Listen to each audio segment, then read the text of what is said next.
this ever happen to you where you prepared for a large crowd? It could be you prepared a lecture, you prepared a class, it could be you prepared a large meal. You went to the store, you bought a lot of stuff, and then when you finally got set up, you put everything out. Two people came, or one person came, or three people came, and perhaps you felt at that moment a little bit let down. Like, I planned for this huge thing, and only a few people are here. Well, our Parsha last week has an antidote to that, as an explanation, has a comforting message for us in those situations. And I imagine everybody has experienced that in some capacity in their lives. So last week's Parsha Breishit, speaks about many topics. One of them is Cain, killing of Hevel at the hands of Cain. After Cain kills Hevel, the verse says, Dmei achicha, the bloods, literally, Hashem says to Cain, the bloods of your brother are calling out to me, tzoakim alai min adama, are calling out to me from the ground. And so the commentators ask the language of Dmei. It says Dmei is damim in plural, bloods in plural. Why does it they ask, why does it talk about bloods in plural? So one explanation is that he really did a number on Hevel. And the Gemara says that he didn't know where he didn't know where the neshama will come out from, so he pierced him in many different places. So that's why many different types of bloods. Another one is that the blood was on the stones and on all over the place. Okay.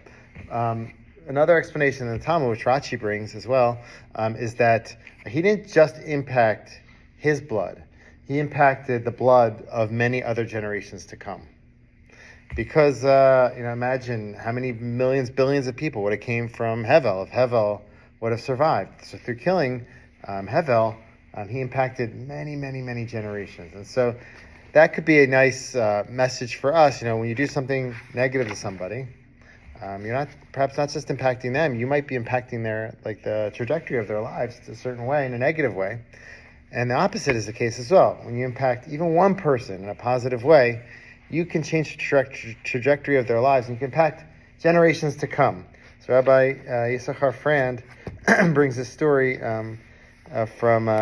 related to Rav Shlomo Hyman from Torah Vadas.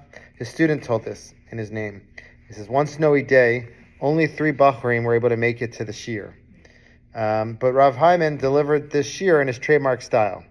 What was that? Rav Hyman used to deliver his lectures in a very impassioned way, full of energy. So imagine 3 Bachrim at the shir that usually probably has many, many Bachrim, and he's giving it full energy. And they're probably saying Rabbi, it's a little intense. Lower the volume a little bit. So one of the Bachrim finally worked up courage to say, Rabbi, you're only speaking to 3 guys. What's happening? Why are you doing it full power? And so he goes, I'm not talking to 3 people, thundered Rav Hyman. I'm teaching you and your children and their children and your future Talmidim and their Talmidim. I'm delivering a shir to thousands of people. Of course I have to be passionate. And so the message is that you don't know really actually what kind of impact you can have on one person, and that one person, what kind of impact they can have on another person. So when you're teaching a lot of people, that's great. When you're working with a few people, you're impacting a few people, individuals. Be grateful for that and kind of lean into it and live in the present and try to give it all you have, because you never know what kind of impact you can have on them and future generations.